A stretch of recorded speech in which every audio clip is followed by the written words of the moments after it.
ओम शांति। ओम शांति। वर्तमान माना हम सभी जानते हैं।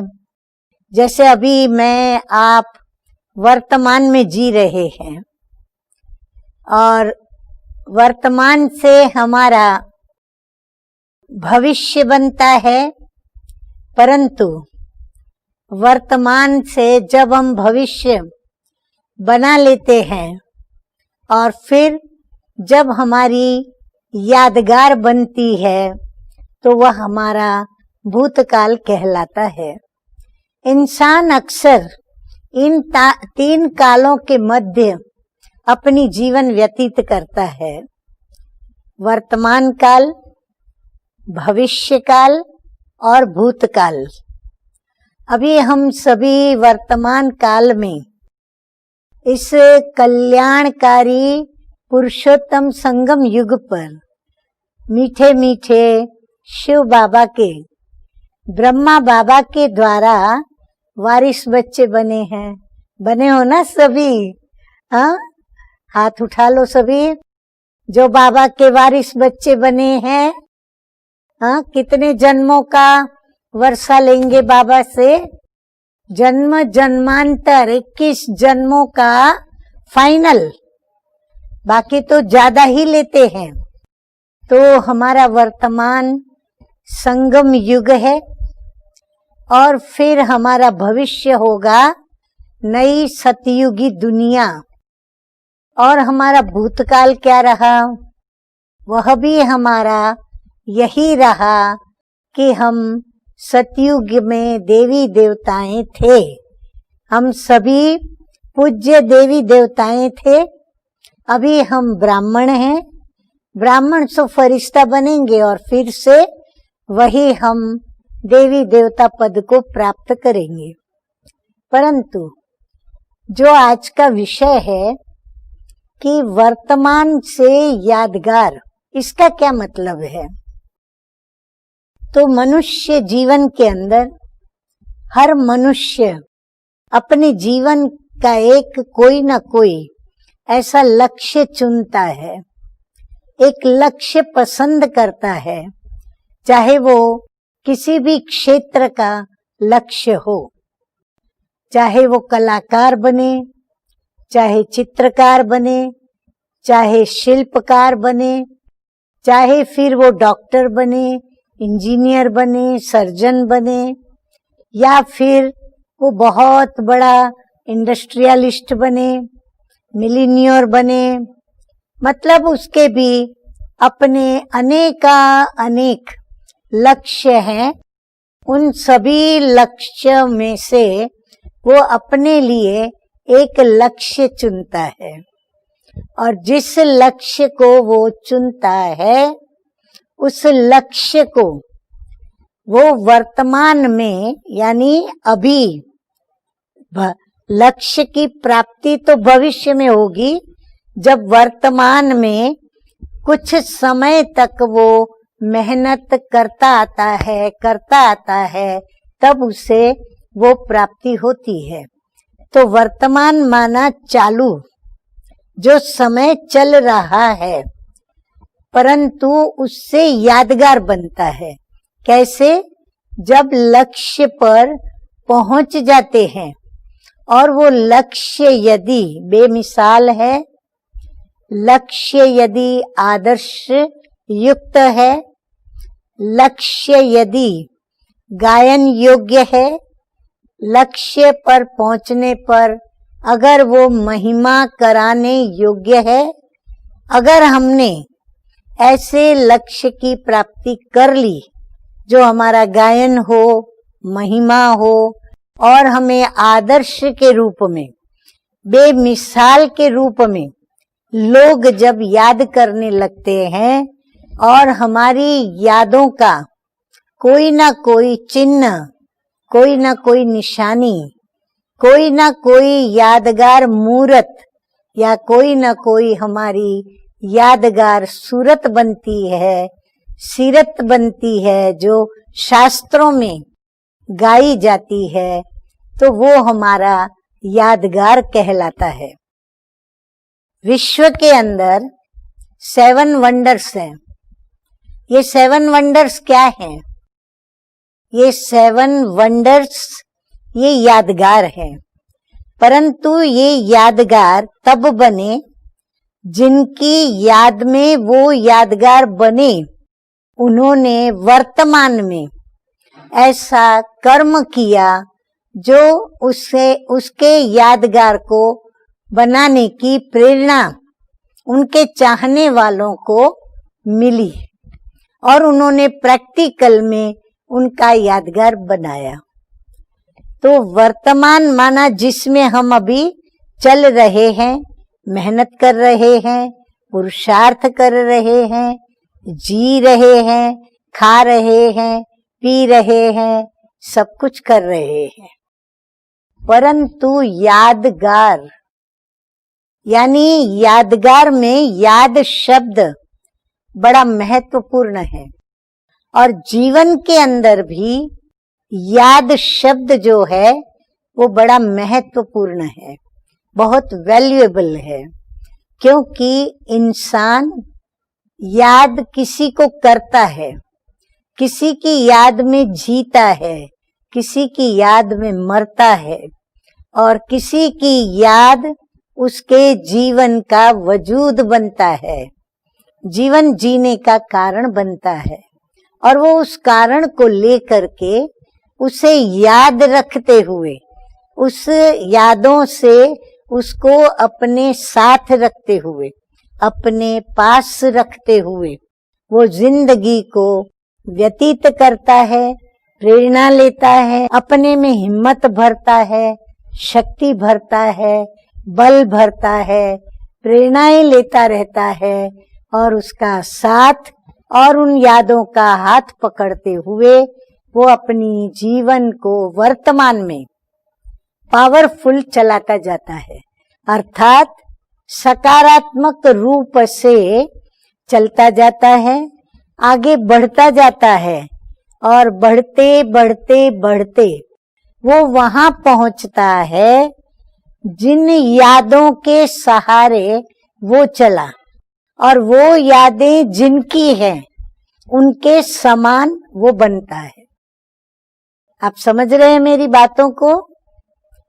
देखिए, हमने भी जीवन के अंदर यादों को महत्व दिया है, इसीलिए इंसान जब शरीर छोड़ता है, हम भी जब इस देह का त्याग करेंगे तो हमें कैसे देह का त्याग करना है? प्यारे प्यारे मीठे मीठे बाबा हमें क्या कहते हैं? कहते हैं विदेहीपन का अभ्यास करो, अशरीरीपन का अभ्यास करो, अर्थात देह छोड़ते समय हमें किसी की भी याद न आए। क्यों? क्योंकि हमें सिर्फ एक को ही याद करना है, एक तरफ याद किसी को भी नहीं करना है, तो दूसरी तरफ शिक्षा है कि हमें केवल केवल केवल एकमात्र बाबा को ही, प्रभु को ही, ईश्वर को ही हमें याद करना है। क्यों?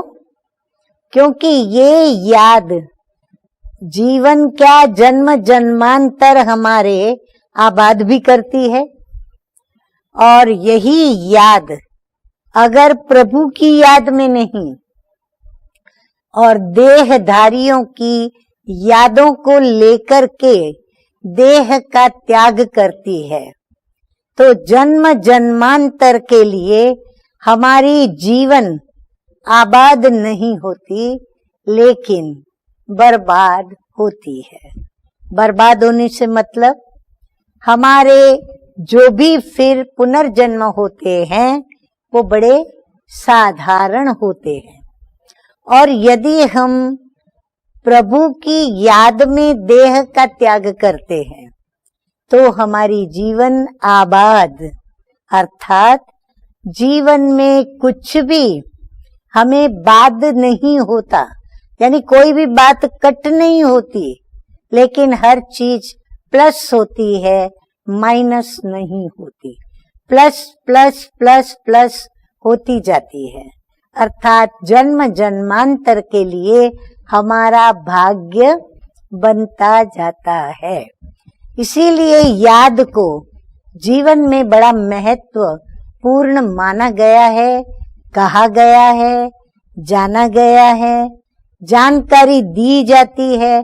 यहाँ तक कि अंत में भी जब कोई देह छोड़ता है तो उसके आगे दीपक जलाकर या शास्त्रों को पढ़कर उस व्यक्ति को अंतिम समय पर प्रभु की याद आए, या उसके जो इष्ट देवता है या उनकी जो इष्ट देवी है उसकी वो स्मृति में रहे, उसकी याद में रहे, ये आवश्यक समझा गया है। और उसको कहा भी जाता है कि अभी तुम कुछ याद मत करो, अभी किसी को भी याद मत करो, बस केवल एक ही लक्ष्य रखो कि प्रभु को मुझे याद करना है। राम को, यानी जो निराकार राम है, मुझे उसको ही याद करना है। तो ये याद का महत्व क्यों उठा? ये प्रभु की याद के कारण उठा, क्योंकि प्रभु की याद से ही जो प्राप्तियां हमें कोई देहधारी नहीं करा सकता, वो प्राप्ति हमें प्रभु की याद करा सकती है। ये बात एकदम दिल पर सुवर्ण अक्षरों में लिख लीजिए। हमें जो भी प्राप्ति जीवन में चाहिए, या जो भी हमारी कल्पनाएं हैं, या जो भी हमारे सपने हैं, या हमारी जो भी इच्छाएं हैं, यदि हम उनको पूर्ण करना चाहते हैं तो केवल एक ही हस्ती वो पूरा कर सकती है, और वो है विदेही परम प्रिय परम पिता परमात्मा। कोई भी देहधारी सदा काल के लिए हमारी कोई भी इच्छाएं, मनोकामनाएं पूर्ण नहीं कर सकते। हमारे अंतिम लक्ष्य की चरम सीमा तक हमें प्रभु ही पहुंचाते हैं, प्रभु ही ले जाते हैं, और प्रभु ही हमें वहां तक पहुंचने के लिए ज्ञान देते, प्रेरणा देते, समझ देते, जानकारी भी देते, महसूस कराते। उसके लिए जो बल चाहिए, शक्ति चाहिए, वो भी हमें स्वयं प्रभु ही देते। परंतु कब और किसको? उनको ये शक्ति मिलती है, उनको ये ताकत मिलती है, उनको ये बल मिलता है जिनका कनेक्शन प्रभु से हो। जैसे इलेक्ट्रिसिटी आज हमको चाहिए तो कनेक्शन पावर हाउस से हम प्लग के थ्रू या स्विच के थ्रू या वायर के थ्रू हम जोड़ते हैं। अगर वो कनेक्शन बराबर बिना किसी विघ्न के, यानी लाइन क्लियर है, तो हमें वहां से इलेक्ट्रिसिटी मिलती है, वो पावर मिलती है, जिस पावर से वो ताकत आती है और अंधियारे से रोशनी हो जाती है। चाहे ठंडी चीज हो तो गर्म हो जाती, गर्म चीज हो तो ठंडी हो जाती, यानी टोटल परिवर्तन करने की जो शक्ति है वो उसके अंदर है। आज अगर हम स्वयं को बदलना चाहते हैं या हम स्वपरिवर्तन से विश्व का परिवर्तन चाहते हैं, तो हमें उन शक्तियों की आवश्यकता है जो परिवर्तन करने की शक्तियां हैं। परिवर्तन करने की शक्ति में कई प्रकार की शक्तियां समाई हुई है। परिवर्तन करने के लिए हमें विविध प्रकार की शक्तियां चाहिए। जैसे हमें सर्वप्रथम सुनने की शक्ति चाहिए। पहले तो हमें कोई सुनाता है तो हम उसको प्रेम से सुने, मेरे लिए वो आवश्यक है ऐसा समझ के सुने, या वो आवश्यकता मैं स्मृति में रख सकूं इसीलिए मैं ध्यान से सुनूं, सीरियसली सुनूं, गंभीरता से सुनूं। सुनने के बाद उसे मैं स्मृति में रखूं, यानी मुझे याद रहे। इस पर से मुझे एक अपना मिसाल याद आ रहा है जो प्रैक्टिकल मेरे जीवन के साथ घटना घटी है, क्योंकि ये घटनाएं ही तो यादगार हैं हमारी। तो मेरे साथ जो घटना घटी तब वो वर्तमान थी, अब वो घटना भूतकाल बनने जा रही है, परंतु उसके ऊपर मैंने प्रभु के साथ हाथ और उनके बल से, उनकी शक्ति से मैंने विजय पाई। कैसे विजय पाई? मैं जब शुरू में आई ना, सुनते हैं आप सभी भाई बहने, मैं जब शुरू में नई ज्ञान में आई, मेरी आयु तो बहुत छोटी थी, न धार्मिक क्षेत्र क्या होता है या आध्यात्मिक क्षेत्र क्या होता है, इन बातों को मैं इतना नहीं जानती थी। धार्मिक क्षेत्र माना कोई गुरु गुसाई, कोई साधु संत महात्मा जो प्रवचन करते, शास्त्र सुनाते, या गेरुए वस्त्र पहनते, या भक्ति करने वाले पुजारी होते, इन बातों को ही हम समझते थे कि ये सब धर्म करने वाले धार्मिक लोग हैं। तो इन धर्म करने वाले धार्मिक लोगों से हम रिस्पेक्ट जरूर करते थे, परंतु हम खुद धार्मिक बन जाएं ऐसा कभी बुद्धि में नहीं आया। तो जब मुझे पहली बार लौकिक माँ ने कहा कि देख तुझे ये बहनें बहुत अच्छी लगती है ना, क्योंकि मुझे ब्रह्मा कुमारी आश्रम में जब मैं आई तो मुझे ये सफेद वस्त्रों में बहनें बहुत प्रिय लगती थी। धवल वस्त्र, उनके चेहरे पर एक पवित्रता की चमक। तो माँ ने कहा कि देखो तुमको ये बहनें अच्छी लगती है ना, तो इनकी जो बड़ी हैं वो मातेश्वरी सरस्वती मुंबई के अंदर पधारी है, तो तुम उनसे मिलने चलोगी? तो मैंने कहा हाँ चलूंगी। उसके पहले हमारे पास कई बहनों का, कई बीके बहनों का भी और फिर सेंटर से भी आना जाना बहनों का हुआ था। तो मैंने देखा था कि ज्ञान की बातें सुनाती हैं तो 1.5-2 घंटा भी बैठ जाते थे, सुनते रहते थे, सुनाने वाले भी सुनाते रहते थे। तो मुझे, हम लोगों को हमारी लौकिक माँ के रिस्पेक्ट के खातिर बैठना पड़ा था, तो मुझे वो बहुत बोरिंग होती थी ज्ञान को सुन करके। तो मैंने लौकिक माँ को कहा कि मैं मम्मा से मिलने जरूर चलूंगी, लेकिन वहां मुझे कोई भी ज्ञान न सुनाए क्योंकि मुझे बहुत बोर होता है। तो माँ ने कहा ठीक है, कोई तुमको नहीं सुनाएंगे। तो मेरा कहने का भाव ये है कि मैंने तभी बिल्कुल रुचि नहीं दिखाई, सुनने की बिल्कुल रुचि नहीं दिखाई, सिर्फ रुचि दिखाई देखने की, कि मैं माँ को चल के देखूंगी और मिलूंगी, यही लक्ष्य रहा।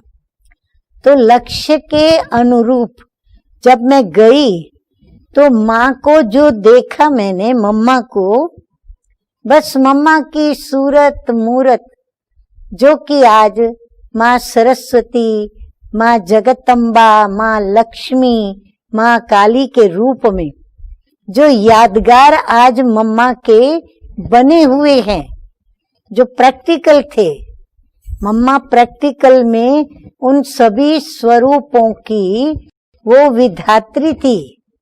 उसने अपना वैसा स्वरूप धारणाओं से बनाया था। तो मैंने वो देखा, क्योंकि मेरा लक्ष्य देखने का था। मुझे माँ बहुत अच्छी लगी और मम्मा के अंदर मैंने, भले मैं आज वो वर्णन कर रही हूँ, तभी मैं वो वर्णन नहीं कर पाती थी, परंतु एक ऐसी आकर्षण, किसी देवी को प्रत्यक्ष रूप में, साक्षात स्वरूप में साक्षात्कार किया हो, ऐसा मुझे उस समय भी भाषण आई थी। तो मैंने देखा, देखने के बाद मैं मम्मा से मिली तो देखो, मम्मा के द्वारा मुझे प्रभु मिले। तो मेरा लक्ष्य देखने का, मिलने का, तो मेरा वो दोनों लक्ष्य पूरा हुआ, क्योंकि वो सकारात्मक लक्ष्य था। एक पवित्र व्यक्ति, एक हस्ती को देखने का लक्ष्य था, एक पवित्र हस्ती को मिलने का लक्ष्य था। तो लक्ष्य पूरा हुआ। आज आप देखो, शास्त्रों में हम पढ़ते हैं और आप सभी अच्छी तरह जानते हैं कि लक्ष्य के अनुरूप लक्षण होते हैं। अर्जुन को भी उसके गुरु ने लक्ष्य दिया। अर्जुन को कहते ही हैं लक्ष्य वेदी अर्जुन, कि तुम पेड़ पर जो पक्षी बैठा है, तुम उसकी एक आंख को तीर मारो। अब अर्जुन को सब कुछ दिखाई पड़ने लगा, उसकी पंख दिखे, पूरा पक्षी दिखे। गुरुजी बीच बीच में पूछते गए, क्या दिखता है, क्या दिखता है? वो बताता चला गया। बोला, जब तक तुझे सिर्फ उसकी आंख न दिखे, तब तक तीर नहीं चलाना है। जब सिर्फ आंख दिखी, तब उसने तीर चलाया और उसका तीर सही निशाने पर लगा। तो जीवन के अंदर भी हम यदि यादगार बनाना चाहते हैं, यादगार बनाना माना अपने नाम को अमर करना। हम कई बार कई अलग अलग क्षेत्रों के नेताओं के लिए उनके मरने के पश्चात या उनके होते भी नारे सुनते हैं कि ये अमर रहे, ये अमर हो, ये अमर रहे।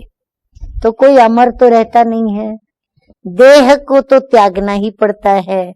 5 तत्व का बना ये शरीर 5 तत्व में विलीन होता है, परंतु व्यक्ति अमर कैसे बनती है? ताजमहल बनाने वाले अमर हो गए। ऐसे हर यादगार, हर वंडर्स बनाने वाले या हर महान तीर्थों को बनाने वाले, हर एक यादगारों ने उन्हों की याद दिलाई। शिवलिंग के हर पत्थर ने किसकी याद दिलाई? शिव जी की याद दिलाई। भारत में तो कोई मुश्किल ऐसा गांव होगा जहां शिव जी की प्रतिमा गोल पत्थर के रूप में प्राप्त न हो। अब उनका यादगार क्यों बना? जबकि उसको हाथ नहीं, पांव नहीं, कोई कर्मेंद्रिय नहीं, और आज भी अदृश्य रूप से हम उनको याद करते। वो हमने कोई ने देखा नहीं, देखा कोई नहीं। इन नैनों से कोई ने भी उस निराकार ज्योति बिंदु शिव को देखा नहीं, देखा।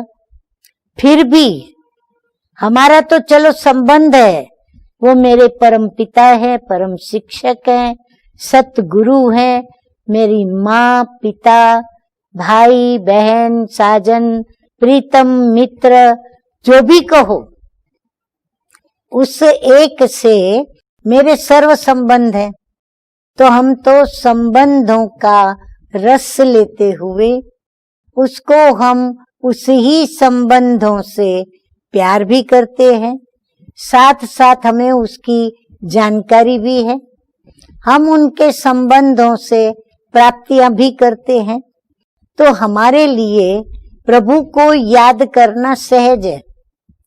परंतु जो जानते नहीं, जिनको जानकारी भी नहीं कि भगवान कौन है, क्या है, कैसा है, फिर भी वो प्रभु को याद करते हैं, फिर भी आप देखेंगे जब कोई भी डॉक्टरों के पास जाते, सर्जन के पास जाते, ऑपरेशन होता, केस अगर ठीक नहीं होता और अगर वो होपलेस होता है तो सर्जन डॉक्टर्स भी क्या कहते हैं, जो नेक्स्ट टू गॉड कहा जाता है, वो भी क्या जवाब दे देते हैं, कहते हैं हमने हमारी तरफ से सभी प्रयत्न किए, अभी ऊपर वाला कुछ कमाल करे या दुआएं काम करे तो अलग बात है, वो भी हैंड्स अप करते हैं। तो कहने का तात्पर्य कि उनको जानते नहीं, कई तो उनको मानते भी नहीं, परंतु फिर भी जब जब दुख की घड़ी आई, जब कोई ने साथ नहीं दिया, जब कोई ने भी जीय दान नहीं दिया, जब कोई ने भी प्राप्ति नहीं कराई, तब तब किसने मदद की? दुख में सुमिरन सब करे, सुख में करे न कोई। हम भी ऐसे हो जाएंगे। बाबा कहते तुम भी सतयुग में जाओगे तो बाबा को याद नहीं करोगे, क्योंकि आवश्यकता नहीं वहां, क्योंकि वहां हम सभी सुखों में पलेंगे, हीरे जवाहरातों के महलों में होंगे, हम सब हीरे जवाहरातों के महलों में रहेंगे, सुख शांति पवित्रता आनंद सब कुछ होगा, संपत्ति होगी, समृद्धि होगी, घर घर स्वर्ग होगा, प्रत्येक नर नारी कृष्ण और राधा सम होंगे, सभी देवी देवता कहलाएंगे, यहाँ तक कि नौकर चाकर को भी देवदास देवदासी कहा जाएगा। तो हम इतनी श्रेष्ठ दुनिया में जा रहे हैं, किसके सदके? जिसके अनेका अनेक सबसे ज्यादा यादगार बने हुए हैं उस परम पिता परमात्मा के स्मृति से, उनकी यादों से। उस विदेही को हम याद करेंगे तो हमें ये प्राप्तियां होंगी, परंतु उस विदेही को याद करने हमें क्या करना पड़े? उसको याद करना पड़े। तो याद से अभी वर्तमान में हम अपना वर्तमान उसको याद करेंगे। जब हम वर्तमान में उसको निरंतर याद करने का अभ्यास करेंगे तब जाकर हमारा यादगार बनेगा। कैसा यादगार बनेगा?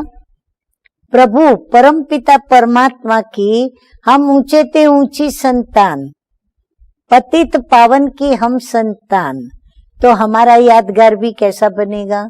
वो परम पूज्य है तो अवश्य वो हमको पूज्य बनाएगा। वो देवाधिदेव है तो हमको भी वो कैसा बनाएगा?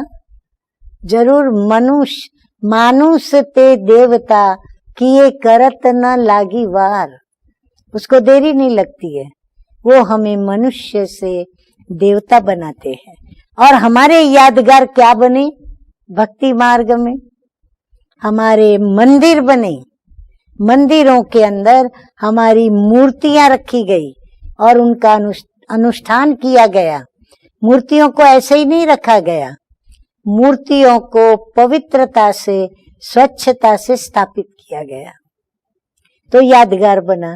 तो यदि मीठे मीठे बाबा के लाडलो, अगर आप भी यादगार बनाना चाहते हो तो अपने वर्तमान को पावरफुल बनाओ, यादों से श्रेष्ठ बनाओ, बेमिसाल बनो, आदर्श बनो, जैसा बाबा हमको बनाना चाहते हैं।